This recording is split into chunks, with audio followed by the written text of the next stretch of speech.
Kapil sir, पत्नी और सूर्य दोनों एक समान होते हैं। आप कभी भी इसे घूर के नहीं देख सकते हैं। जी सर, मैं ट्राई किया हूँ। कपिल सर, आज तक मुझे एक बात समझ में नहीं आया है कि कोई चीज साफ करना होता है तो गंदा कपड़ा और फटे पुराने से ही क्यों साफ करते हैं।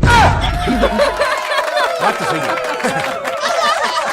गोविंदा सर, सास बहू में जोरदार झगड़ा हो गया तो सास बोली बहू से, आने दो मेरे बेटे को, आज मैं उसे बैठ के समझाती हूँ। तो बहू बोली, ठीक है सासू माँ, आप बैठ के समझा लेना, मैं लेट के मना लूंगी। कपिल सर, मेरा मानना है कि दुनिया में हर व्यक्ति सुंदर होता है, कोई अंदर से तो कोई बाहर से, कोई ओप्पो से तो कोई वीवो से, या कोई फिल्टर से। सर, 2019 में कोरोना आया था तो उस समय का मुझे एक बात याद आता है कि अच्छा हुआ जो कोरोना खांसने और छींकने से फैलता था, कहीं अगर पादने से फैलता तो पूरा दुनिया ही निपट जाता। एक बार गुरुजी मुझसे पूछे कि नीचे अगर पैसा और अकल तुमको दिखाई दे तो तुम क्या चुनोगे? तो मैंने कहा पैसा।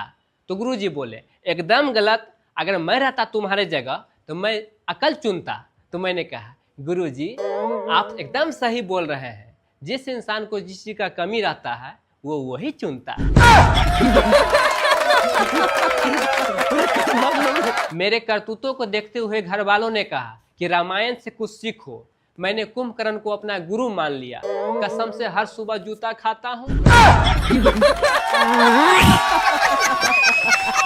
सर, अपना देश ही बड़ा गजब का है। अपने यहाँ गेहूं नहीं आटा पिसवाते हैं, दूध नहीं दही जमाते हैं, और तो और घर में पानी नहीं नल आता है। एक बार गुरुजी मुझसे पूछे कि अच्छा एक चीज बताओ, एक बाइक पे 13 लोगों को कैसे बैठा के चलाओगे? तो मैंने कहा, सर बहुत आसान है, 2 छक्का और एक मैं। तब से गुरुजी कोमा में है। कपिल सर, मच्छर के ऊपर मैं एक शायरी सुनाना चाहता हूँ। मच्छर ने मुझे काटा, ये उसका जुनून था, मैंने खुजाया, ये मेरा सुकून था, मैं चाहकर भी उसे मार नहीं पाया क्योंकि उसके रगों में मेरा ही खून था।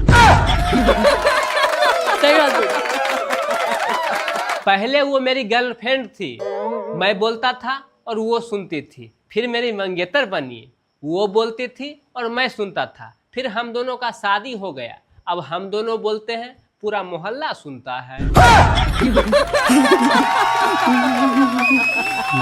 पति पत्नी को कहीं घूमने जाना था, पत्नी घर में सज धज रही थी, पति बेचारा घर से बाहर था, पूछ रहा था, ये जी कितना देर और लगाओगी? तो पत्नी बोली, तुमको समझ में नहीं आ रहा है, 5 मिनट में तैयार होके आ रही हूँ, मैं 1 घंटा से चिल्ला रही हूँ। ये है कपिल सर पत्नी की दादागिरी।